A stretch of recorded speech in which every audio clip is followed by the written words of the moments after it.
यहाँ पर सीएम योगी आदित्यनाथ संबोधित कर रहे हैं, क्या कुछ कह रहे हैं वो आपको सुनवाते हैं। भारत माता की वंदे वंदे वंदे नमः पार्वती पतिये हर हर। मंच पर उपस्थित भारतीय जनता पार्टी के बिहार सरकार के मंत्री श्री हरिशंकर स्वामी जी, भारतीय जनता पार्टी के झारखंड के संगठन महामंत्री माननीय करमवीर जी, जिला के अध्यक्ष साहेबगंज श्री प्रशांत मंडल जी, हमारे सहयोगी दल एनडीए गठबंधन के जदयू के अध्यक्ष श्री सुनील सिन्हा जी, लोजपा के अध्यक्ष श्री प्रदीप पासवान जी, आसजू के अध्यक्ष श्री चतुरानंद पांडे जी, ओबीसी मोर्चा के राष्ट्रीय मंत्री, अन्य पदाधिकारीगण, अमरदीप यादव जी, राजेश मंडल जी और लोकप्रिय विधायक और भारतीय जनता पार्टी के प्रत्याशी श्री अनंत कुमार ओझा जी, भारतीय जनता पार्टी एनडीए के हमारे सभी पदाधिकारीगण और उपस्थित बहनों और भाइयों, मैं सबसे पहले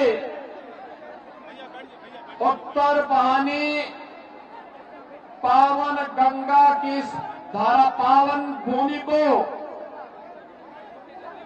जिस धरती माता को भोलेनाथ भगवान शिव का धरती आबा भगवान बिरसा मुंडा का सानिध्य और आशीर्वाद प्राप्त हुआ हो,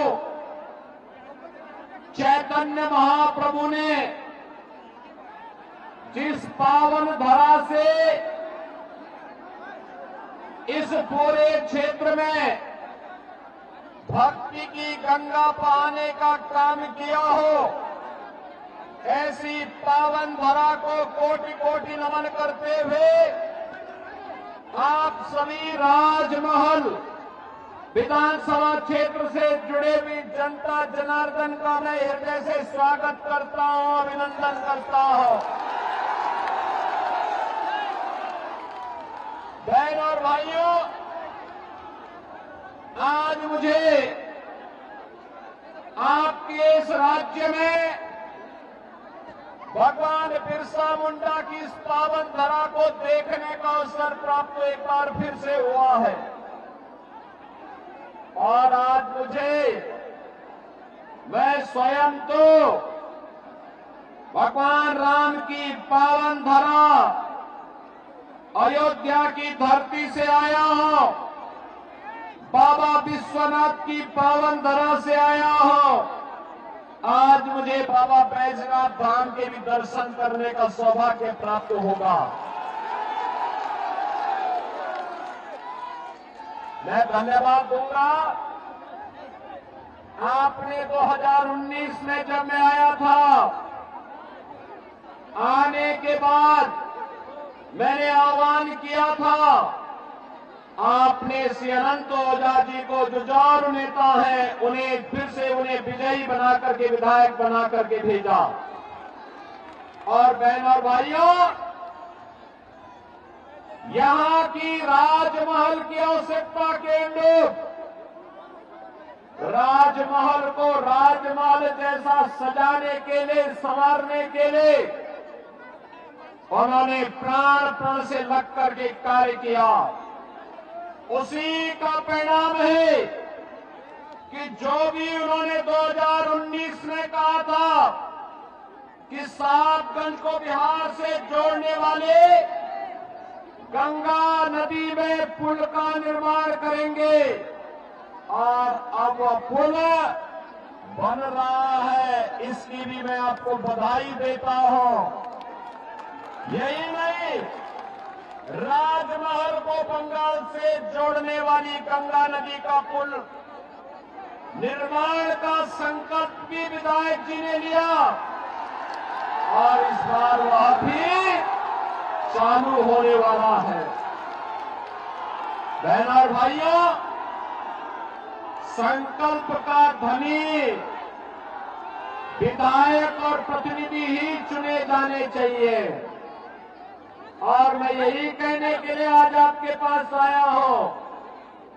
और यह आवश्यक आपके लिए तब है जब हमारा झारखंड अपनी स्थापना का रजत जयंती वर्ष मना रहा है, यानी 25 साल पूरे होने जा रहे हैं झारखंड को। बहनों और भाइयों, श्रद्धेय अटल बिहारी वाजपेयी जी ने जब सन 2000 में 15 नवंबर की तिथि को झारखंड निर्माण की तिथि घोषित करते हुए संसद में घोषणा की थी, तब मैं सांसद था, और तब ये मुद्दा आता था झारखंड का निर्माण और झारखंड का भविष्य कैसे होना चाहिए, इसके लिए हमें कार्य करना होगा। और बहनों और भाइयों, मुझे ये कहते हुए कि जो सपना अटल जी ने देखा था, उस सपने को झारखंड मुक्ति मोर्चा, कांग्रेस और आरजेडी ने उस सपने को पानी फेरने का काम किया है। प्राकृतिक रूप से धनी झारखंड भौतिक विकास में पिछड़ गया। प्राकृतिक रूप से संसाधनों का भरपूर, लेकिन यहाँ का व्यक्ति गरीब का गरीब रह गया। कारण है उसे शासन की योजना से वंचित किया गया, विकास से वंचित किया गया। यहाँ पर नागरिक, यहाँ का जनता जनार्दन गरीब है, लेकिन झारखंड मुक्ति मोर्चा के मंत्री आलमगीर के घर में नोटों का पहाड़ मिल रहा है, उसके नौकरों के घर में नोटों का पहाड़ मिल रहा है, कांग्रेस के सांसद के घर में नोटों का पहाड़ मिल रहा है। बहनों और भाइयों, क्या ये पैसा कांग्रेस का था क्या? क्या ये पैसा झारखंड मुक्ति मोर्चा का था क्या? और क्या ये पैसा आरजेडी का था क्या? ये पैसा मोदी जी के द्वारा झारखंड के विकास के लिए भेजा गया पैसा था। यह पैसा झारखंड की जनता के विकास के लिए भेजा गया पैसा था, जिस पर झारखंड मुक्ति मोर्चा और कांग्रेस के नेताओं ने डकैती डालने का काम किया है। और इसीलिए झारखंड में भारतीय जनता पार्टी की डबल इंजन सरकार आवश्यक है। यही आह्वान करने के लिए आज मैं आपके पास आया हूं, आपसे कहने के लिए। बहनों और भाइयों, मुझे बताया गया कि राजमहल, साहबगंज और उसके आसपास के क्षेत्र को बांग्लादेशी घुसपैठी और रोहिंग्या मुसलमानों के अनैतिक और अवैध गतिविधियों का एक गढ़ बनाने का काम हो रहा है। याद करना, जहां कहीं भी भारतीय जनता पार्टी नेतृत्व की डबल इंजन की सरकार है, वहां पर घुसपैठिए के लिए कोई जगह नहीं है, कोई जगह नहीं है। यहाँ पर जो लोग धक्का दे रहे, थोड़ा थोड़ा पीछे की तरफ चलते, एक कदम थोड़ा पीछे चल देते तो आगे कुछ बच्चे और महिलाएं बैठी हुई हैं, उनको सुरक्षित बैठ जाएंगे। सब लोग आराम से बैठिए, हम लोग आराम से बोलने के लिए आए हैं। थोड़ा थोड़ा पीछे, एक एक कदम पीछे। मैं अनुरोध करूंगा जो पीछे हैं और एक एक कदम थोड़ा पीछे की तरफ चले जाएंगे तो आगे जो बच्चे बैठे हुए हैं आराम से वे भी सुनेंगे, आप भी सुनेंगे। बहनों और भाइयों, मैं तो आपसे कहने के लिए आया हूं, एक ही बात कहने के लिए आया हूं और बात कहने के लिए आया हूं। जैसे यूपी के अंदर, उत्तर प्रदेश के अंदर डबल इंजन की सरकार है और डबल इंजन की सरकार होने के कारण उत्तर प्रदेश में न घुसपैठिए हैं, न कोई गौ हत्या करने का दुस्साहस कर सकता है, न कोई किसी बेटी के साथ बेटी की इज्जत पर हाथ डालने का दुस्साहस कर सकता है। और अगर किसी ने घुसपैठ की, किसी ने बेटी की इज्जत में हाथ डालने का कार्य किया, किसी ने गौ हत्या किया, तो मान करके चलिए कि यमराज के घर के लिए उसका टिकट पक्का। यह काम केवल भाजपा करेगी, यह काम भाजपा गठबंधन ही कर सकता है। यह काम झारखंड मुक्ति मोर्चा और कांग्रेस नहीं कर सकती है। और इसीलिए मैं कहने के लिए आया हूं, बहनों और भाइयों, मोदी जी ने तो एक बात आपसे कही और वह कही उन्होंने कि झारखंड में जैसे ही 23 नवंबर को अब तक जो रिजल्ट आएगा, पहले चरण का चुनाव संपन्न हो गया है। पहले चरण का चुनाव 43 सीटों पे संपन्न हो चुका है और बाकी 38 सीटों पर 20 नवंबर को चुनाव होने जा रहे हैं। बहनों और भाइयों, अब तक के रुझान बताते हैं, अब तक के रुझान बताते हैं कि भारतीय जनता पार्टी के नेतृत्व में एनडीए यहां पर 2/3 से अधिक सीटों पर विजयी बनकर के पूर्ण बहुमत की सरकार बनाने जा रही है।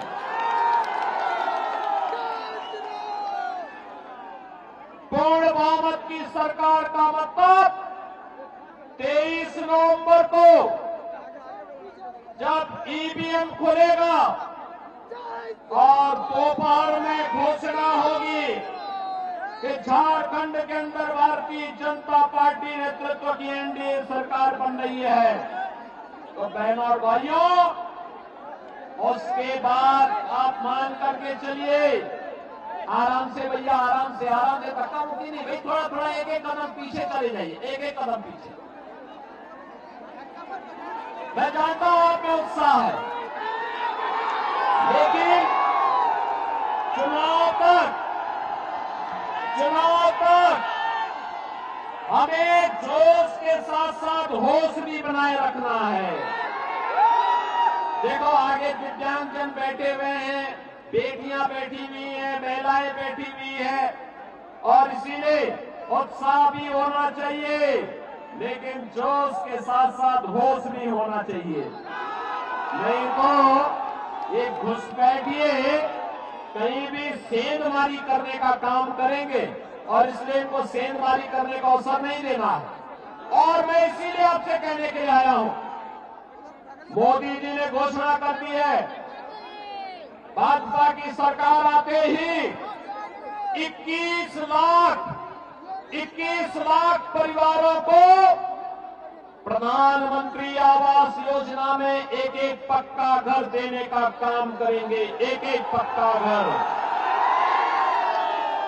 मोदी जी ने घोषणा कर दी है कि भाजपा की सरकार आएगी तो गोगो दीदी योजना के अंतर्गत हर महिला के खाते में हर महीने 2100 रुपये देंगे, 2100 रुपया हर महीना उपलब्ध करवाएंगे। और यह भी घोषणा की है, जितने नौजवान स्नातक किए होंगे, प्रास्नातक किए होंगे, यानी ग्रेजुएट और पोस्ट ग्रेजुएट किए होंगे, प्रत्येक नौजवान को 2,000 रुपए हर महीने उपलब्ध करवाने का बेरोजगारी भत्ता उपलब्ध करवाएंगे। पीएम इंटर्नशिप स्कीम में 5,000 रुपए महीना देंगे। और यही नहीं, यह भी कहा गया है, यह भी भारतीय जनता पार्टी का संकल्प है कि बहनों और भाइयों, ये जितने भी घुसपैठिए हैं, इन घुसपैठियों को जैसे ही सरकार बनेगी, एक तरफ इन घुसपैठियों को लात मार करके बाहर करने का काम करेंगे और दूसरी तरफ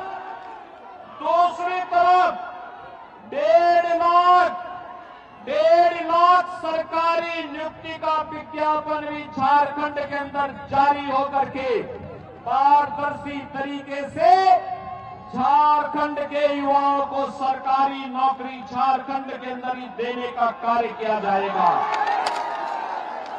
भारतीय जनता पार्टी ने संकल्प लिया है और वह संकल्प लिया है, भारतीय जनता पार्टी का संकल्प है कि हर परिवार को घर बनाने के लिए फ्री में बालू उपलब्ध करवाने का काम करेंगे। बहनों भाइयों, मैं आप सबसे अपील करने के लिए आया हूं,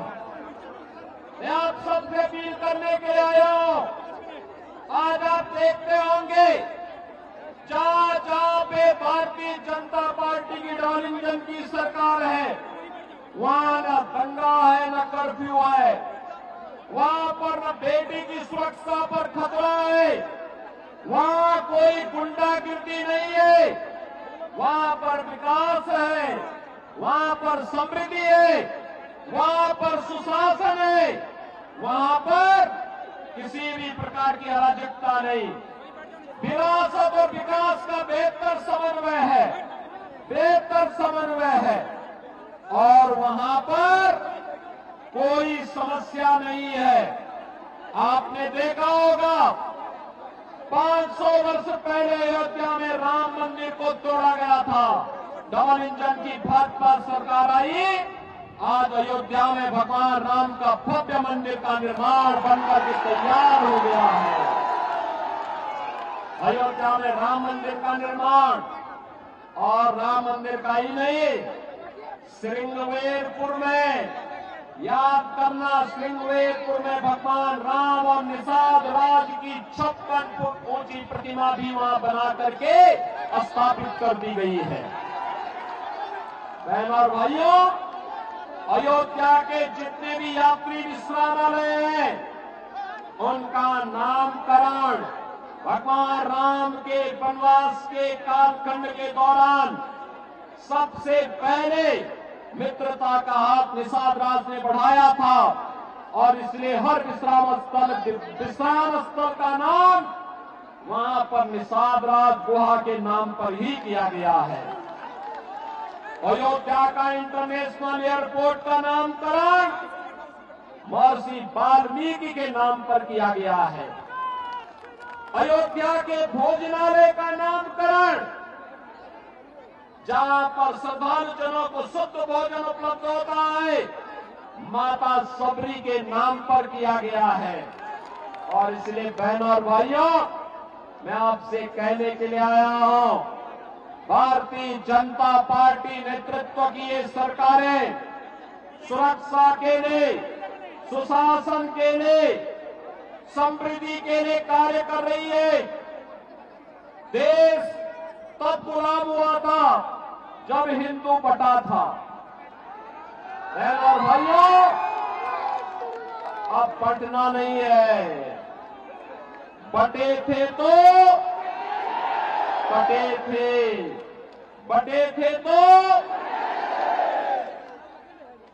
अब बटना नहीं है, एक रहेंगे एक रहेंगे, सेफ रहेंगे, एक रहेंगे, सेफ रहेंगे, न बटेंगे न कटेंगे, एक रहेंगे, सेफ रहेंगे। इस संकल्प के साथ हमें कार्य करना है और यही आह्वान करने के लिए आज मैं आपके पास आया हूं। बहनों और भाइयों, मैं आपसे कहना चाहता हूं, अयोध्या में अगर हिंदू बटा नहीं होता, 500 वर्ष पहले जाति के नाम पर बटा नहीं होता, तो अयोध्या में अपमान नहीं झेलना होता। अगर हिंदू बटा नहीं होता तो काशी में अपमान नहीं झेलना होता। हिंदू बटा नहीं होता तो मथुरा में अपमान झेलना नहीं होता। हम जब बटे थे तो अपमान झेलना पड़ा था और इसीलिए मैं आपका आह्वान करने के लिए आया हूं कि बहनों और भाइयों, बटना नहीं है। जाति के नाम पर बांटने वाले नेता समाज के दुश्मन है, देश के दुश्मन है। इनसे सावधान रहना है और सावधान रह करके एक भारत श्रेष्ठ भारत की परिकल्पना को साकार बनाने के प्रधानमंत्री मोदी जी के यहां आह्वान को आगे बढ़ाना है। विकसित भारत की परिकल्पना को आगे बढ़ाना है और विकसित भारत की इस परिकल्पना को आगे बढ़ाने के लिए आज मैं आपके बीच आया हूं आपसे कहने के लिए, भारतीय जनता पार्टी गठबंधन ने राजमहल विधानसभा सीट पर श्री अनंत कुमार ओझा जी को अपना प्रत्याशी बना करके उतारा है। अनंत ओझा जी को अपने चुनाव जिता करके भेजेंगे।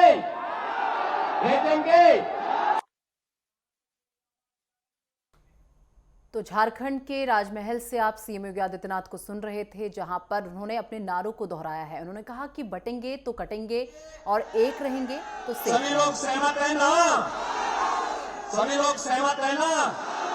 तो पक्का मान करके चलिए कि जो घुसपैठियों के रहनुमा यहाँ पर झारखंड मुक्ति मोर्चा के चुनाव चिन्ह से चुनाव लड़ने के लिए आकर के आपको गुमराह करने का काम करेगा ना, आप याद करना 23 नवंबर के बाद इन सब की छुट्टी होगी।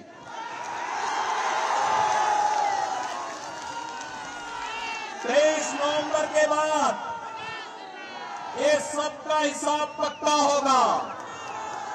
इन्होंने जितना लूटा है एक एक पाई का हिसाब होगा और इसीलिए कहने के लिए मैं आया हूं, गौ हत्या बंद होगी, बेटी और व्यापारी की सुरक्षा की पुख्ता व्यवस्था होगी। गो दीदी योजना के अंतर्गत हर महिला को 2100 रुपये हर महीने प्राप्त होंगे। 21 लाख परिवारों को एक एक आवास उपलब्ध होगा और यही नहीं, हर नौजवान को 2000 रुपये महीने का बेरोजगारी भत्ता भी उपलब्ध करवाने का काम भारतीय जनता पार्टी की एनडीए सरकार कराएगी। सभी लोग सहमत हैं? अनंत ओझा जी को भारी बहुमत से विजयी बना के भेजेंगे तो फिर मेरे साथ बोलेंगे, दोनों हाथ पा करके भारत माता की, भारत माता की।